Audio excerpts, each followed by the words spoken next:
नमस्कार, मैं हूं विकेश कुमार। एक बार आप सबों को स्वागत करता हूं। आज आपके लिए लाए हैं बिहार दरोगा मेंस 2022 के लिए फुल्ली मॉक टेस्ट और ये एडिटोरिया पब्लिकेशन का 7वां प्रैक्टिस सेट है। देखते हैं आज के प्रमुख प्रश्नों को। पीडीएफ आपको नॉलेज जंक्शन मस्ती टेलीग्राम चैनल पर ऑलरेडी 15 सेट का उपलब्ध करा दिया चुका है, वहाँ से आप डाउनलोड कर प्राप्त कर सकते हैं। तो मेरा पहला प्रश्न इस प्रकार से है, निम्नलिखित में से जीव विज्ञान की कौन सी शाखा है जिसमें कीट पतंग का अध्ययन किया जाता है? तो कीटों का अध्ययन किया जाता है एंटेमोलॉजी में, और एंथोलॉजी में पुष्पों का अध्ययन किया जाता है, ऑफियोलॉजी में सर्पों का अध्ययन किया जाता है, माइकोलॉजी में कवक का, और फाइकोलॉजी में शैवालों का अध्ययन। अगले प्रश्न को देखें। कहता है जे.डी. वाटसन और एवं क्रिक ने डीएनए की द्विकुंडलित संरचना मॉडल प्रतिपादित किया था। 1993 ईस्वी में ये मॉडल प्रतिपादित किया था और इसी के लिए इन्हें चिकित्सा का नोबेल पुरस्कार 1962 ईस्वी में मिला था। अगले प्रश्नों को देखें। सोडियम क्लोराइड के बारे में कौन सा कथन सही नहीं है? तो यह सहसंयोजक यौगिक है, यह तो ये इसके लिए गलत है। और कहता है इसे सामान्य नमक के रूप में प्रयोग किया जाता है, यह सत्य है। और यह एक खाद्य संरक्षण के रूप में प्रयोग किया जाता है, ये सत्य है। तो अगले प्रश्नों को देखें। कहता है गहरे तले हुए खाद्य पदार्थ कैंसरजनक होते हैं क्योंकि उसमें प्रचुर मात्रा में, तो तले हुए में तेल की मात्रा अधिक होती है, जो कि उसमें वसा की मात्रा सर्वाधिक होती है, जिससे फैटी कैंसर होती है। अगले प्रश्न को देखें। निम्न में से कौन सा हार्मोन पौधों में फूल खिलने के लिए उत्तरदायी होती है? तो पौधों में फूल खिलाने के लिए उत्तरदायी हार्मोन होती है फ्लोरिजेंस, इसीलिए इसे फूल खिलाने वाले हार्मोन कहा जाता है। अगला सवाल, आहार नाल एक लंबी नली है। तो आहार नाल एक लंबी नली है, ये बात तो सत्य है। ये कहाँ से कहाँ तक जाती है? तो ये गुदा से एनस यानी कि मुख से गुदा तक जाती है आहार नाल का भाग। अगला सवाल देखें। खट्टे स्वाद के लिए कोशिकाएं जीभ के किस भाग में होती है? तो जीभ के पार्श्व भाग यानी कि बगल वाले भाग से खट्टा एवं नमकीन स्वाद आता है, जबकि आगे वाले भाग से मीठा स्वाद और पश्च यानी कि पीछे वाले भाग से कड़वा स्वाद आता है। अगले प्रश्नों को देखें। निम्नलिखित में से किस विटामिन को नियासिन के नाम से भी जाना जाता है? तो विटामिन B3 का रासायनिक नाम होता है नियासिन या फिर निकोटिनेमाइड, जबकि विटामिन B1 का रासायनिक नाम थायमिन, B2 का रासायनिक नाम राइबोफ्लेविन, B5 का रासायनिक नाम पेंटोथेनिक एसिड, और B7 का रासायनिक नाम बायोटिन, और B6 का रासायनिक नाम होता है पैराडॉक्सिन। अगला सवाल, यकृत एवं मांसपेशियों में ऊर्जा जमी रहती है, तो ये किस रूप में? तो ये जमी रहती है ग्लाइकोजन के रूप में। अगले प्रश्नों को देखें। मस्तिष्क की विकृतियों का पता लगाने के लिए निम्न में से किस उपकरण का प्रयोग किया जाता है? तो प्रयोग किया जाता है इलेक्ट्रोएन्सेफेलोग्राफ यानी कि EEG का प्रयोग किया जाता है मस्तिष्क संबंधी कार्य की पता लगाने के लिए, और जबकि ECG का प्रयोग यानी कि इलेक्ट्रोकार्डियोग्राफ के लिए तो ये होता है हृदय की कार्य की पता लगाने के लिए। अगला सवाल, मेंडल के आनुवांशिकता का सिद्धांत किस पर आधारित है? तो ये लैंगिक जनन पर आधारित होती है, और ये आनुवांशिकता संबंधी मटर के पौधे का प्रयोग किया। सोडा वाटर एवं अन्य पेय पदार्थों में निम्नलिखित में से कौन सा अम्ल पाया जाता है? तो ये कार्बोनिक अम्ल पाया जाता है। अगला सवाल देखें। फिनॉल तथा फॉर्मेल्डिहाइड को सोडियम हाइड्रोक्साइड की उपस्थिति में गर्म करने पर प्राप्त क्या होता है? तो ये प्राप्त होता है बेकेलाइट। अगले प्रश्नों को देखें।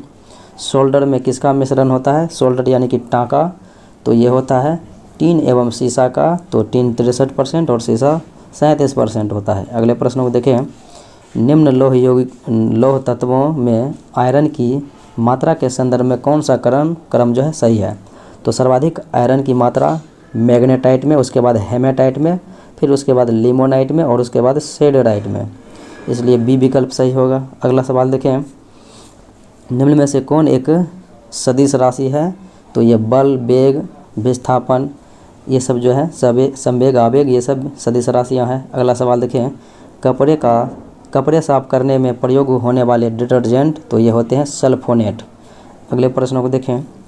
कहता है दिन साफ रहने की संभावना होती है, तो दिन साफ रहने की संभावना होती है जब बैरोमीटर का पाठ्यांक धीरे धीरे ऊपर चलेगा, धीरे धीरे नीचे गिरेगा तो तेज़ बारिश, एकाएक नीचे गिरेगा तो आंधी तूफान। अगले प्रश्नों को देखें। संघनन क्या है? तो संघनन ये प्रक्रिया में क्या होती है? तो इसमें वो ये जो है वाष्प में जो है द्रव होती है, यानी कि ऑप्शन नंबर सी होगी। अगले प्रश्न को देखें, नाभिकीय रिएक्टर की खोज किसके द्वारा की गई थी? तो ये प्रोफेसर एनरिको फर्मी के द्वारा की गई थी। अगले प्रश्न को देखें, क्योटो प्रोटोकॉल का संबंध ये ग्रीन हाउस के उत्सर्जन से कम करने से संबंधित है, यानी कि CO2 को कम उत्सर्जन से, तो ये जो होगा ग्लोबल वार्मिंग से। जबकि मॉन्ट्रियल प्रोटोकॉल ओजोन परत के संरक्षण से था। भीमा नदी किसकी सहायक नदियाँ हैं? तो ये कृष्णा की सहायक नदी है। अगले प्रश्न को देखें, निम्नलिखित में से किसे 5 सागरों का पतन कहा जाता है? तो ये शहर है मॉस्को। अगला सवाल देखें, विश्व वानिकी दिवस, तो विश्व वानिकी दिवस मनाया जाता है 21 मार्च को। विश्व जल दिवस 22 मार्च को मनाया जाता है। विश्व जैव विविधता दिवस 22 मई को मनाया जाता है। अगला सवाल देखें, धान के खेत में सर्वाधिक मात्रा में कौन सी गैस निकलती है? तो ये मीथेन निकलती है। अगले प्रश्न को देखें, दक्षिण भारत की सबसे लंबी नदी है गोदावरी, उसके बाद कृष्णा आती है। अगले प्रश्न को देखें, निम्नलिखित में से किस मिट्टी में सर्वाधिक मात्रा में जल धारण की क्षमता होती है? तो ये काली मिट्टी में होती है। अगला सवाल देखें, सर्वाधिक जैव विविधता पाई जाती है? तो उष्णकटिबंधीय वर्षा वनों में, अमेजन के उष्णकटिबंधीय वर्षा वनों में पाई जाती है।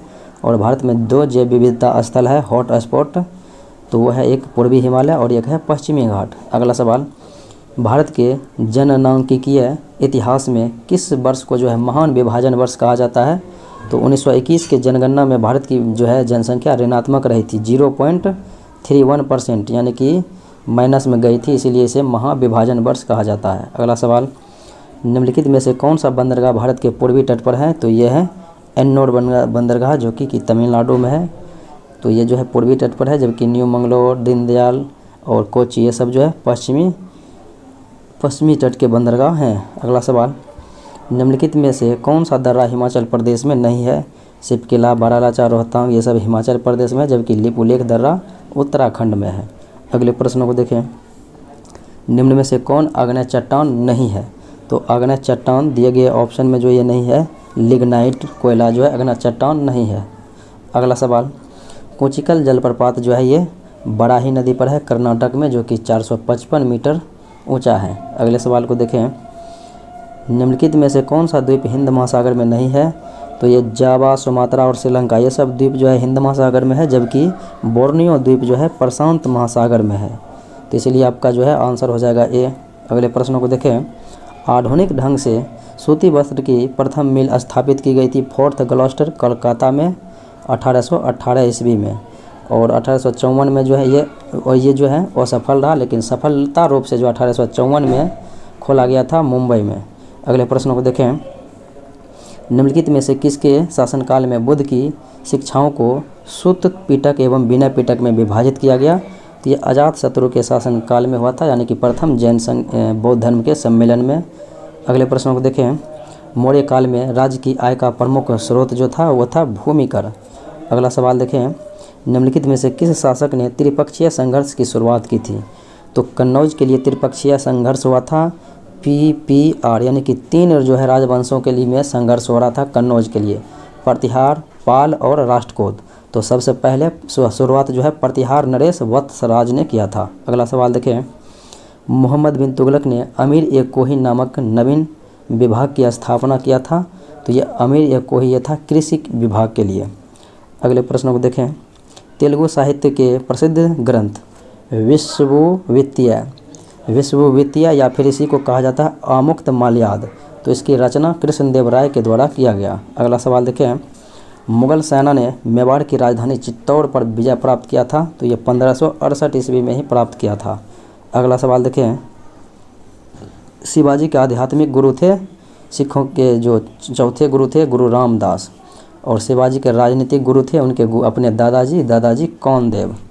अगले प्रश्नों को देखें, पंडित जवाहरलाल नेहरू के नेतृत्व में मुस्लिम लीग के कितने सदस्य जो है अंतरिम सरकार में शामिल हुआ था? तो कुल मिला के 5 सदस्य जो इसमें शामिल हुआ था। अगला प्रश्न देखें, अहोम विद्रोह का नेतृत्व किसने किया था? तो ये असम क्षेत्र में हुआ था अहोम विद्रोह, और इसका नेतृत्व गोमधर कुंवर के द्वारा किया गया। अगले प्रश्न को देखें, अखिल भारतीय किसान सभा का गठन हुआ था 1936 लखनऊ में और इसकी प्रथम अध्यक्षता स्वामी सहजानंद सरस्वती के द्वारा किया गया था। अगले सवाल को देखें, निम्नलिखित में से किस समाज सेवी को भारतीय पुनर्जागरण का प्रभाव नक्षत्र कहा जाता है? तो यह है राजा राम मोहन राय। अगले सवाल को देखें, इंडियन रिव्यू नामक समाचार पत्र के संपादक हैं जी.एन. नरेशन। अगले प्रश्नों को देखें, हार्टोग समिति का संबंध, तो ये जो है शिक्षा में सुधार के लिए हार्टोग समिति का गठन किया गया था और ये किया गया था 1929 में। अगले प्रश्नों को देखें, गांधी जी ने नमक कानून को कब तोड़ा? तो ये 12 मार्च 1930 ईस्वी को प्रारंभ किया था दांडी मार्च और ये 6 अप्रैल 1930 ईस्वी को जो है तोड़ा था, जो कि दांडी में जाके नमक बनाकर, तो ये जो है कुल 24 दिनों का इसका चला था। अगला सवाल देखें, निम्नलिखित में से किस योजना के आधार पर भारतीय स्वतंत्रता विधेयक ब्रिटिश संसद में प्रस्तुत किया गया था? तो भारत का विभाजन हुआ था माउंटबेटन योजना के अनुसार से। अगला सवाल देखें, निम्नलिखित में से कौन से कथन भारतीय संविधान के विषय में सत्य नहीं है? तो कहता है यह वयस्क मताधिकार पर आधारित नहीं था, तो ये बात सत्य है। कहता है यह प्रत्यक्ष निर्वाचन पर था, तो प्रत्यक्ष नहीं था क्योंकि इसमें प्रत्यक्ष निर्वाचन यानी कि निर्वाचन भी किया गया था और कुछ को मनोनीत भी किया गया था देसी राजा रजवाड़े को, तो इसलिए ये गलत है। और यह बहुदलीय निकाय था, बात सही है। और उसमें जो है उसने अनेक समितियों के माध्यम से कार्य किया, ये भी सत्य है, यानी कि बी विकल्प जो है गलत है। अगला सवाल, भारतीय राजनीति व्यवस्था में सर्वोच्च कौन है? तो भारतीय राजनीति व्यवस्था में देखा जाए तो सबसे ऊंचा है भारत का संविधान, क्योंकि राष्ट्रपति, उपराष्ट्रपति, प्रधानमंत्री चाहे बड़े से बड़े या छोटे से छोटे जो भी पद हो वो संविधान के दायरे में रहकर ही कार्य करते हैं। अगले प्रश्न को देखें, भारतीय संविधान में एकल नागरिकता संबंधी प्रावधान ये लिया गया था कहाँ से? ब्रिटेन के संविधान से लिया गया था, तो ऑप्शन नंबर हो जाएगा बी। जबकि आपात उपबंध के संबंध में राष्ट्रपति को मौलिक अधिकार संबंधी शक्तियाँ तो जर्मनी से लिया गया था और संघात्मक विशेषता कनाडा से, मौलिक अधिकार जो है अमेरिका से लिया गया था और प्रस्तावना भी अमेरिकी के संविधान से लिया गया। अगला सवाल, मौलिक अधिकारों के संबंध में निम्न में से कौन सा कथन असत्य है?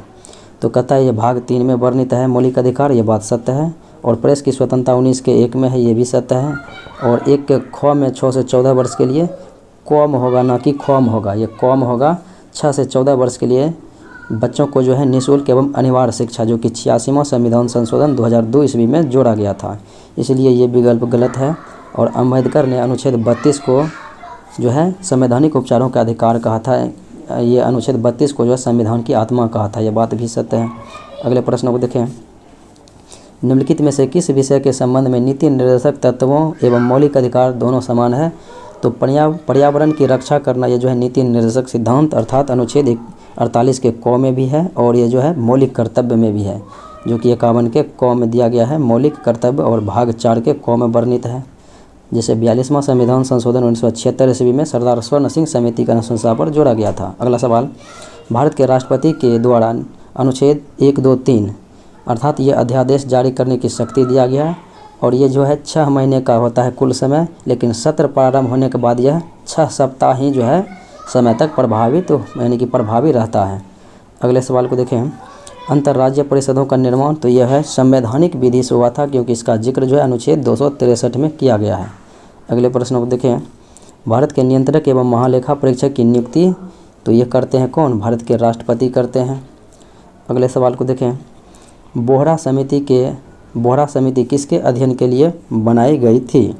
तो बोहरा समिति बनाई गई थी राजनेताओं तथा आपराधिक संगठन की अपराधियों की जो है साँठगांठ के लिए, राजनेताओं तथा अपराधियों की साँठगांठ से संबंधित अध्ययन के लिए। अगला सवाल, यदि अपवादों को छोड़ दिया जाए तो भारतीय संविधान के अनुसार विधान परिषदों के सदस्यों की न्यूनतम संख्या, तो न्यूनतम संख्या कम से कम 40 रहना चाहिए और अधिक से अधिक विधानसभा के 1/3।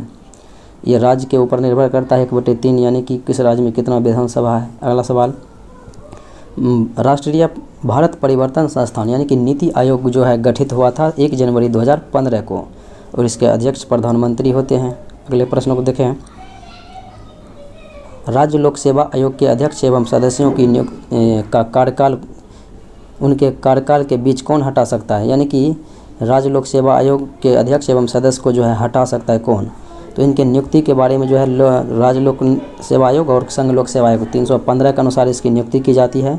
तो राज्य लोक सेवा आयोग की नियुक्ति राज्यपाल के द्वारा की जाती है लेकिन इसे हटाने की जिम्मेदारी जो है राष्ट्रपति महोदय के पास होता है। अनुच्छेद 317 में 317 अनुच्छेद के द्वारा ही लोक सेवा आयोग और राज्य लोक सेवा आयोग को हटाया जाता है, संघ लोक सेवा आयोग और राज्य लोक सेवा आयोग को।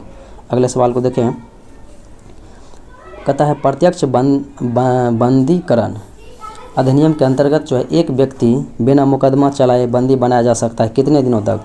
3 माह तक जो है बंदी बनाया जा सकता है बिना मुकदमे के भी बंदी प्रत्यक्षीकरण के माध्यम से। अगले सवाल को देखें, अनुसूचित जाति तथा अनुसूचित जनजाति को किस अनुच्छेद के अंतर्गत मौलिक सामाजिक, आर्थिक, राजनीतिक तथा सांस्कृतिक अधिकार दिया गया है? तो ये अनुच्छेद 17 में दिया गया है, जिनके अनुसार जो है अस्पृश्यता अर्थात छुआछूत को अंत किया गया। अगला सवाल देखें, किस संविधान संशोधन के द्वारा सहकारी समितियों को संवैधानिक दर्जा दी गई? तो सहकारी समितियों को संवैधानिक दर्जा दी गई थी, ये 97वां संविधान संशोधन। अगला सवाल देखें, एक अर्थव्यवस्था की स्थिति जिसमें लंबी अवधि के लिए बहुत कम या कोई वृद्धि नहीं हो, बहुत कम हो या तो कोई वृद्धि ही ना हो, तो यह कहलाती है अस्थिरता की स्थिति। अगले सवाल को देखें, जनांकीय लाभांश के संदर्भ में निम्नलिखित में से कौन सा कथन सत्य नहीं है? तो देखा जाए, कहता है यह युवा आबादी इसमें बढ़ती है, बात सही है। और कहता है कार्यशील जनसंख्या बढ़ती है, ये भी सही है। और ये उत्पादन भी बढ़ता है, लेकिन आश्रितता अनुपात बढ़ता है, ये गलत है। अगला सवाल देखें, निम्नलिखित में से कौन भारत में आर्थिक नियोजन का प्रमुख उद्देश्य नहीं है? तो आर्थिक नियोजन का प्रमुख उद्देश्यों की बात करें तो आर्थिक समृद्धि है, रोजगार सृजन है, गरीबी निवारण है, जबकि सामाजिक विषमता की वृद्धि इसमें नहीं है। अगला सवाल देखें, पंचवर्षीय योजनाओं के बारे में कौन सा कथन असत्य है यानी कि गलत है? देखें तो प्रथम पंचवर्षीय योजना कृषि को सर्वोच्च प्राथमिकता दी गई थी, यह बात सत्य है, जो कि हेराल्ड डोमर मॉडल पर आधारित था और 1951 से 1956 तक चला था।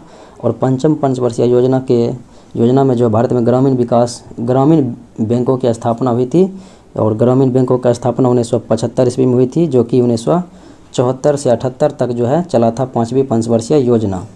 ये भी बात सत्य है। और द्वितीय पंचवर्षीय योजना पीसी महालनोबिस मॉडल पर आधारित नहीं था, नहीं ये जो है पीसी महालनोबिस मॉडल पर ही आधारित था, नहीं लगा दिया, इसीलिए यह गलत है।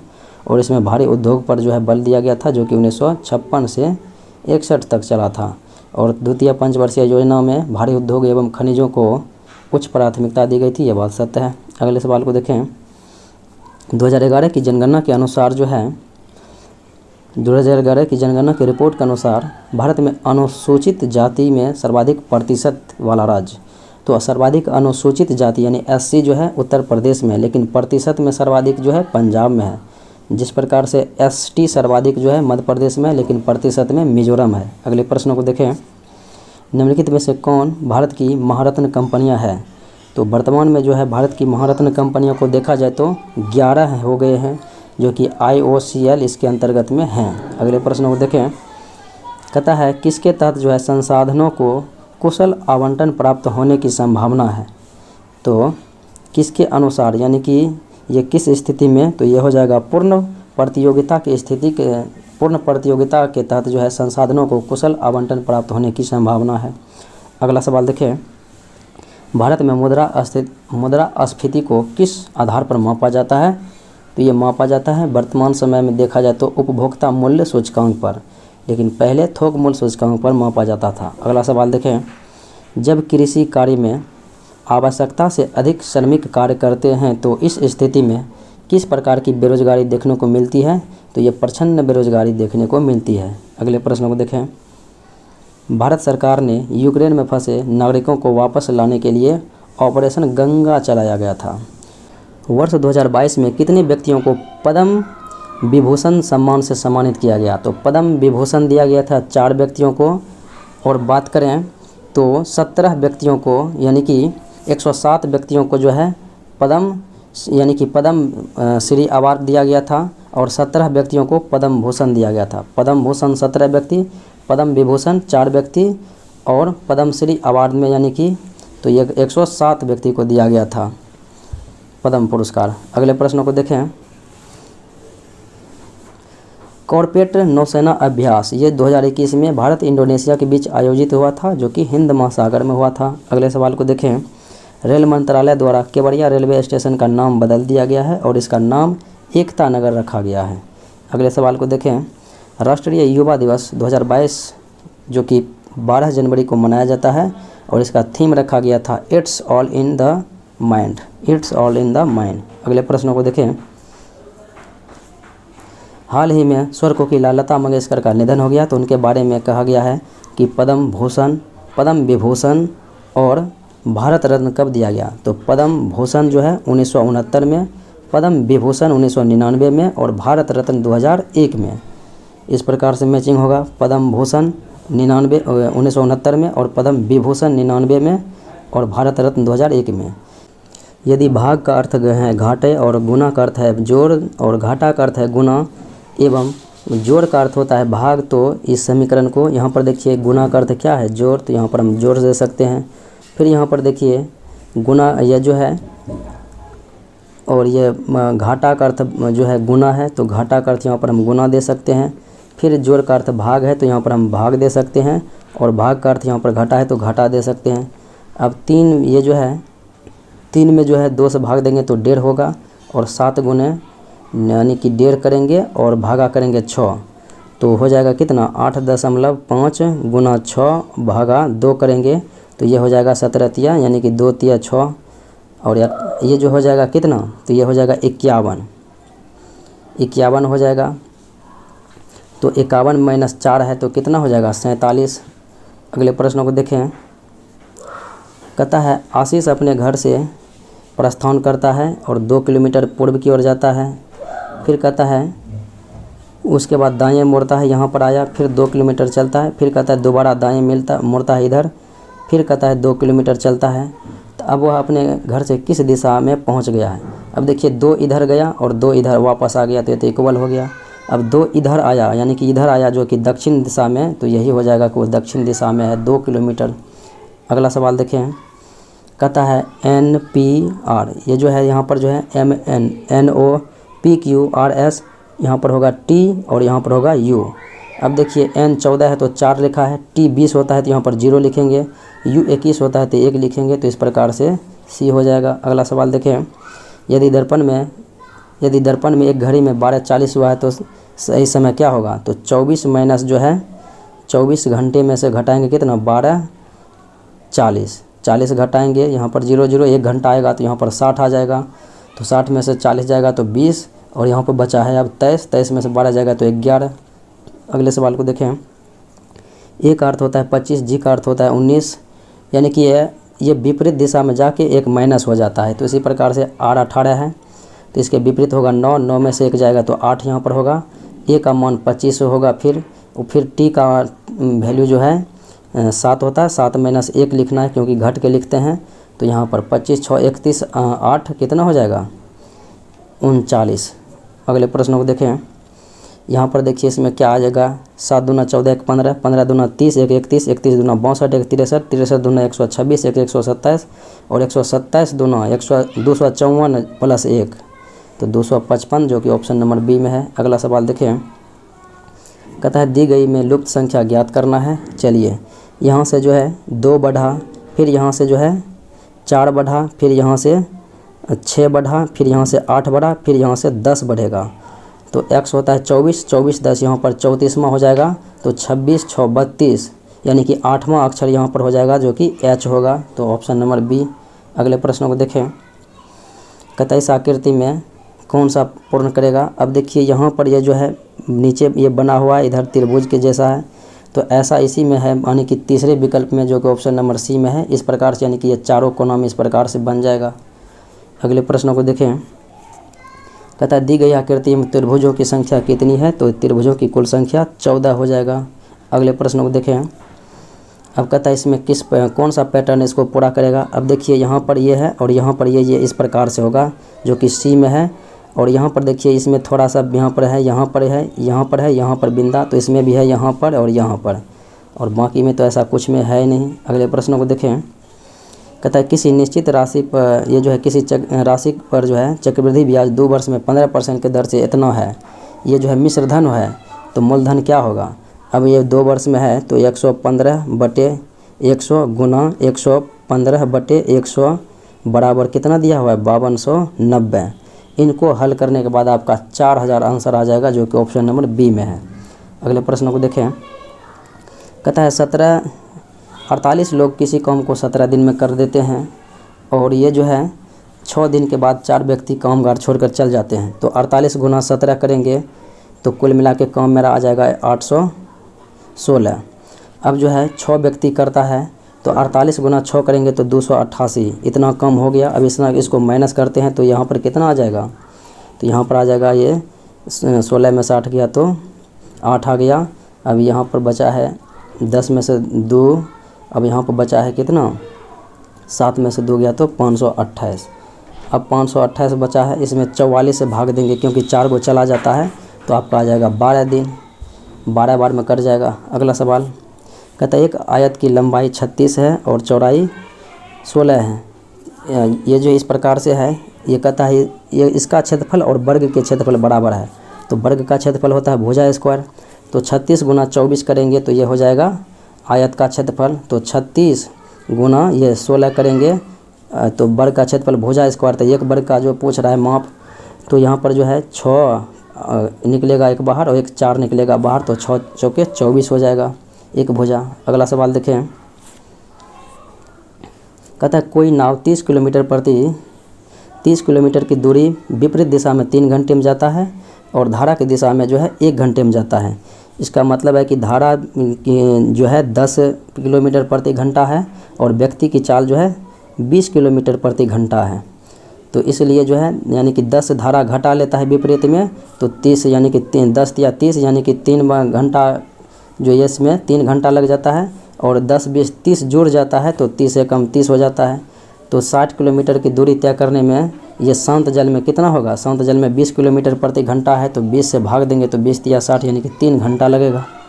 अगले प्रश्नों को देखें। कहता है 3x - 4 के होल क्यू हैं तो x गुणांक क्या होगा।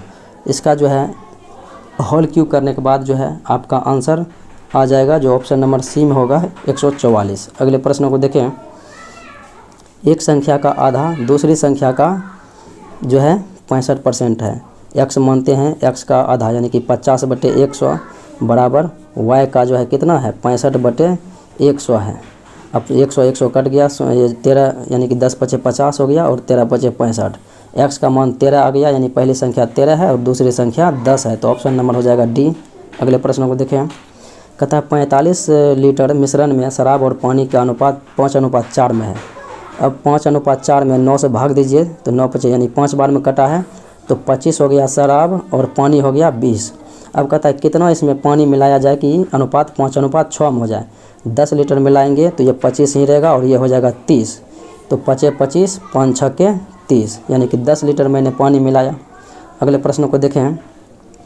log m = b log 10 - log n, तो m का मान क्या होगा, तो m का मान हो जाएगा ये 10⁻b/n। अगले प्रश्नों को देखें। कहता है कि यदि a + b का मान a + b और अनुपात में है b + c और अनुपात में है c + 1 6, 7, 8 में है तो a b c का मान दिया हुआ है 14। तो यहाँ पर जो है आप c का मान पूछ रहा है तो c का मान क्या होगा, c का मान हम 1 यानी कि 6 लेके चलते हैं तो 6 + a यहाँ पर 2 जोड़ेंगे तो कितना हो जाएगा, 6 + 2 जोड़ेंगे तो हो जाएगा 8 यानी कि c + a का मान 8 हो गया। ठीक उसी प्रकार से यहाँ पर अब 2 है प्लस कितना जोड़ेंगे, 2 + b का मान 4 जोड़ेंगे तो कितना हो जाएगा 6 a + b। तो इस प्रकार से जो है a का मान 2 है और b का मान 4 और c का मान 6। अगले प्रश्नों को देखें। त्रिभुज ABC में कोण B और कोण C के आंतरिक द्विभाजक बिंदु O पर मिलते हैं तो कोण A = 80 डिग्री, तो कोण BOC कितने अंश का होगा, तो BOC कोण जो है कितने अंश का होगा, तो ये हो जाएगा 130 डिग्री का, आप निकाल सकते हैं। तो ये था आज का मुख्य विश्लेषण। मिलते हैं अगले वीडियो में। जय हिंद।